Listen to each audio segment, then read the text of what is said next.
reserve my. I think my guy can play. I've said it a million times. Yeah, I want to see if Gabriel can play like that too. That's all. I just want to. Well, all this turn on the Ohio State game and see if you can play. Tony, they're not playing Ohio State. They're playing the Bengals in Week 1. Yeah, they're not playing Baylor either or Colorado State. Yeah, okay. Well, I mean, you're yeah, basing your opinion it's on there's what a big Shedeur did difference. at Colorado, where he was 13-11 as a starter, and he went to the Alamo Bowl. There were a lot of great college players, Tony. Doesn't mean they're going to play well in the pros. We'll have to wait and see. But you think Shedeur's going to play well in the pros? I don't know. Tony Grossi? Oh yeah, that Tony Grossi. The guy who used to tear into Shedeur Sanders like it was his favorite hobby. Well, brace yourself because he just did something no one saw coming. He apologized, and not some half-hearted my bad either. He's out here begging for Shedeur to start for the Cleveland Browns like it's the football version of a redemption movie. This man went from hater to hype man overnight, and people are still trying to figure out what flipped the switch. It's wild out here. The same Grossi who couldn't mention Shedeur's name without rolling his eyes is now out here acting like he's been part of the fan club since day one. He's tweeting support, praising his leadership, and even saying, Cleveland needs Sanders. Can you believe that? The dude who once called Shedeur unproven is now calling him the future. Somewhere out there, irony's doing a victory dance. Let's be real. Cleveland football doesn't do boring. It's chaos, drama, and unexpected twists every single week. But this right here is award-worthy. So those plays are intercepted. It's a different game altogether, and we're calling for Shedeur Sanders. Tony Grossi, the self-proclaimed guardian of Browns criticism, has officially jumped ship and joined the Shedeur movement. And his reasoning? Oh, it's messy. He's saying Shedeur is already a better option than Dillon Gabriel. Yeah, that Dillon Gabriel, the one turning the quarterback position into a part-time job. Grossi didn't just change his opinion. He performed a full-blown somersault into Shedeur's lap and asked for forgiveness like a man who's seen the light. And let's not act surprised, something snapped after that Steelers game. Cleveland's hope cracked, the patience disappeared, and suddenly the same critics who once called Shedeur a project are now calling him the solution. What a turn of events. It's like the whole Browns fan base woke up one morning and said, wait a second, are we seriously still pretending Dillon Gabriel is the answer? That Steelers game was a straight-up nightmare. Every throw looked allergic to accuracy. Every drive felt like a tutorial called How to Waste a Possession in 10 Seconds. Fans were covering their eyes, yelling at their TVs, and Tony Grossi, man, his face said it all. Pittsburgh Steelers just beat the Cleveland Browns 23-9, and Tony Grossi cannot say nothing else about Dillon Gabriel being better than Shedeur Sanders. And we tell you, man, as I was sitting there watching that game against the Pittsburgh Steelers and the Cleveland Browns, I got a message from one of my supporters talking about, I wonder what Tony Grossi gonna say now about Dillon Gabriel. How is he gonna protect Dillon Gabriel after this dismal performance against the Pittsburgh Steelers? And I got to thinking to myself, Tony Grossi has created this narrative about Dillon Gabriel being way better than...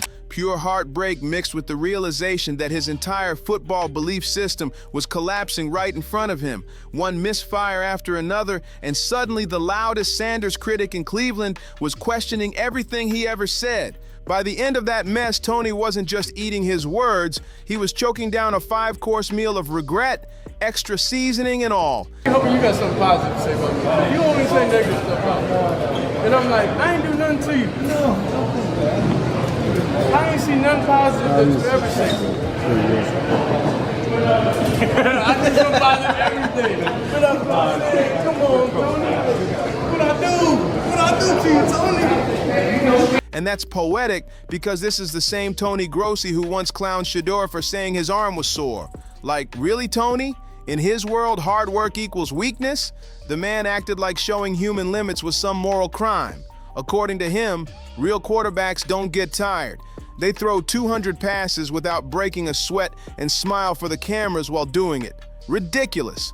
But Shedeur, he didn't clap back, didn't throw a tantrum, didn't give the media some viral meltdown. He just kept it quiet, focused, sharp, and ready. He turned that criticism into fuel, not fire. Meanwhile, Tony kept up his solo crusade like he had something personal against the Sanders name. he made it sound like discipline and effort were sins, like being humble was a red flag. Then came the moment that changed everything. After that Panthers preseason game, Shedeur walked right up, looked Tony dead in the eye, no words needed, just that silent, confident stare that said, "You got something nice to say now?"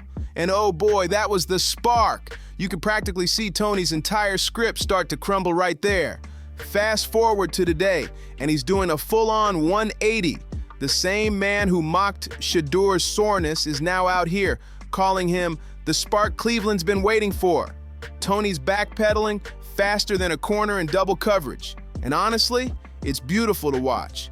Because after all that noise, all those cheap shots, and all those smug takes, now Tony's out here cheering for the same kid he swore would never make it. What a plot twist. The Browns' future, Cleveland's last hope.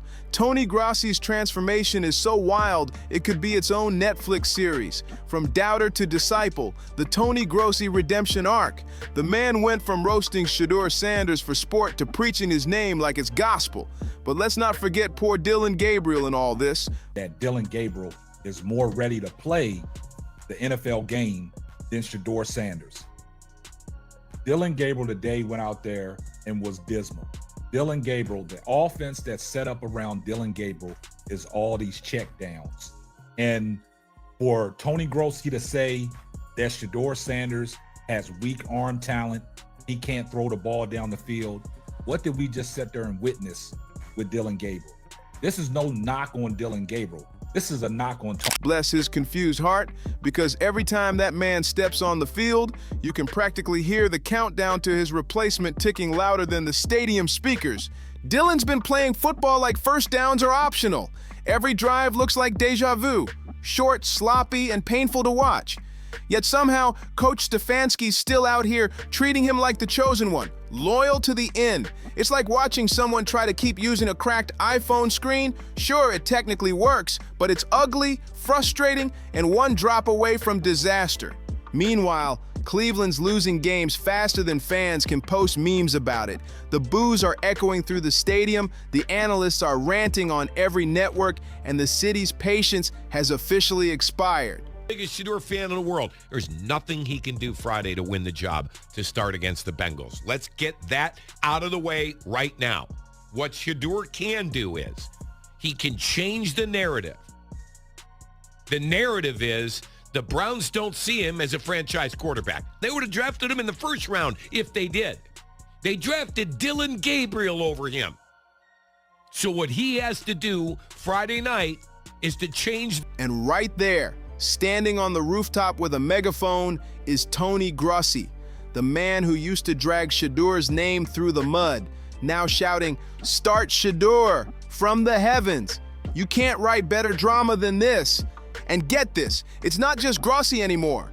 Enter Rex Ryan, the man who was throwing shade at Shedeur just a week ago. Back then, Rex talked like Shedeur was personally responsible for every bad pass in the league. But now, oh, he's seen the light. He's joined what people are calling the Church of Shedeur. Suddenly, he's preaching about potential, vision, and leadership, like he's quoting Coach Prime himself. And honestly, about Shedeur Sanders. To me, I just know this kid has so much ability that I want to see him out there like anybody else. Yeah. And why the hell he's not out there? It makes no sense. It makes absolutely no sense to me. He's not wrong. Cleveland's been cycling through quarterbacks like they're disposable. One in, one out, repeat. Meanwhile, their best shot at a real spark, Shedeur Sanders, is sitting right there ready to change everything. This city doesn't need another placeholder. It needs a savior. Even Myles Garrett, the human wrecking ball who looks like he could bench press the entire O-line without breaking a sweat, has officially had enough. You know it's bad when he's starting to sound like a man ready to hand in his captain badge. Garrett's frustration isn't quiet anymore. It's boiling, loud, and impossible to ignore. And the wild part, he's not just mad about losing games. He's mad about watching the same sad rerun every single week. It's the same predictable script. This might be the backpedal of the century. I don't know what made you have a change of heart. Could it be that the whole world called you out because you lied? Dillon Gabriel drops back, panics, throws short of the sticks, and the offense trudges off the field like a beat-up dog that forgot how to chase. Fans don't even need to watch the screen anymore. They could call the next play before it happens. Cleveland's offense has officially become the NFL's version of a bad rerun. You've seen it, you know the ending, but some part of you still hopes maybe, just maybe, this time it'll be different. Spoiler alert, it never is. Now the whole city's pressure cooker is ready to explode. Critics are flipping, fans are chanting, players are side-eyeing the sideline, and right in the center of it all stands Kevin Stefanski. Calm on the outside, stubborn on the inside, pretending nothing's wrong while everything burns around him. The man's gripping onto Dillon Gabriel like a captain clutching the wheel of a sinking ship. It's loyal, sure, but loyalty doesn't stop the iceberg from winning. And in the middle of this storm, guess who's been quietly leveling up? Shedeur Sanders. While the critics were busy mocking and the headlines kept doubting, he was grinding. Every insult, get your ass in the front row and study and do all that. If I know, the whole league knows. And then now all of a sudden, you want to see him on the field. And he has so much talent. And he's being treated so unfairly. And the locker room is... Every side comment, every he's not ready, turned into pure energy. He didn't just survive the hate, he fed on it. The same chaos breaking everyone else down is exactly what's been building him up. While Tony Grossi and Rex Ryan were out here questioning whether Shedeur was ready, the kid was locked in, perfecting his craft, sharpening his arm, and mastering that deep ball timing like an artist fine-tuning his masterpiece.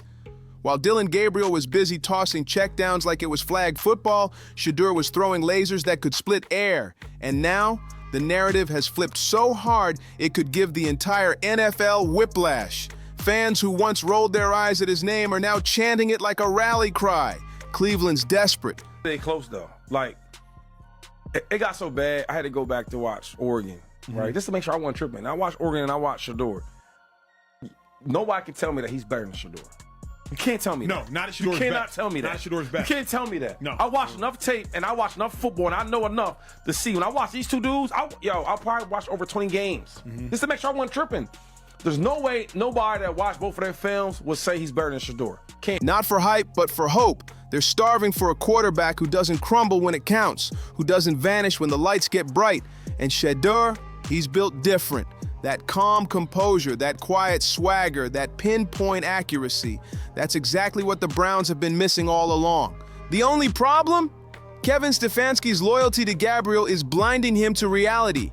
Imagine having a Ferrari in your garage but refusing to drive it because you're emotionally attached to your old rusty bike. That's Cleveland right now, stuck pedaling while the engine of the future sits idle. Shedeur's got the pedigree, the poise, and the playmaking to change everything, while Gabriel's out here proving his best asset might just be his posture. And oh, let's circle back to that Tony Grossi apology, because that part deserves its own comedy special. This wasn't just a take reversal, it was a full-blown rebrand. Watching Grossi suddenly praise the same qualities he used to mock is like watching a weatherman apologize for doubting the sun exists. The man went from shade thrower to sunshine salesman overnight. And it's not just him. The ripple effect is massive. Analysts who once clowned Shedeur's college flash are now scrambling to sound like believers, tossing around words like NFL ready and leadership potential like they've been on Team Sanders since day one. No, he was a bratty kid that just had his arms folded and was just like, I should be playing. I wonder why everybody is switching up so much. Could it be Dillon Gabriel's not that good? All of y'all are coaches or players. Y'all see what's going on. Y'all know good football when you see it too. And you know bad football when you see it. And you know mediocre football when you see it. I'm glad you came back to your senses. Hopefully that doesn't happen again. But amazing backpedal. Cleveland could use you because them corners are quite trash. You'd swear they all attended a crash course titled How to Pretend You Always Believed in Shedeur. Meanwhile, the fans, they're done playing nice. Browns Nation has entered the we have nothing left to lose phase, the most dangerous stage in all of sports. That's when the chants start, and you can already hear it echoing through Cleveland. Start Shedeur! Start Shedeur. The storm's coming, and this time, it's wearing number 2. Start Shedeur. Start Shedeur. That's the chant echoing through Cleveland right now. The memes, brutal. Social media is having a field day with side-by-sides. Shedeur looking calm, locked in, eyes sharp under pressure, while Dillon Gabriel looks like he just opened the wrong playbook. Even the Browns mascot looks confused, staring at the field like, why does our quarterback keep throwing to imaginary receivers? It's chaos disguised as comedy, but Shedeur's not clapping back online. He's letting the work do the talking. He's not just sitting around waiting for a miracle moment. He's preparing like it's already written in the script. And honestly, it might be, because when your offense has turned into the NFL's weekly punchline, you don't need a magician. You just need a quarterback who can complete a pass. The Browns are running out of excuses, and Kevin Stefanski's running out of time. Here's the wild part. Cleveland might have stumbled onto its future completely by accident. Did y'all hear about the Pittsburgh player who, Jalen Ramsey in the game? Something happened. And I don't know if he caught a pick, a sack, or something, because I don't know what he do. He went to the sideline and pointed to Shedeur. You need to be out here. Like, you out here. I was like, whoa. Shout out to Jalen Ramsey. So he was trying to tell you that Shedeur need to be the one in the game. Don't forget, the question is, should Shedeur Sanders start versus Miami?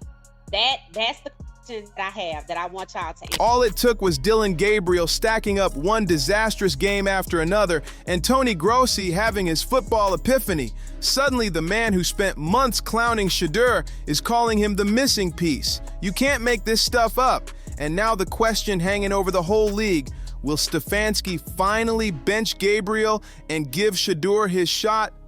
Or will he double down and drag this team even deeper into the swamp of mediocrity?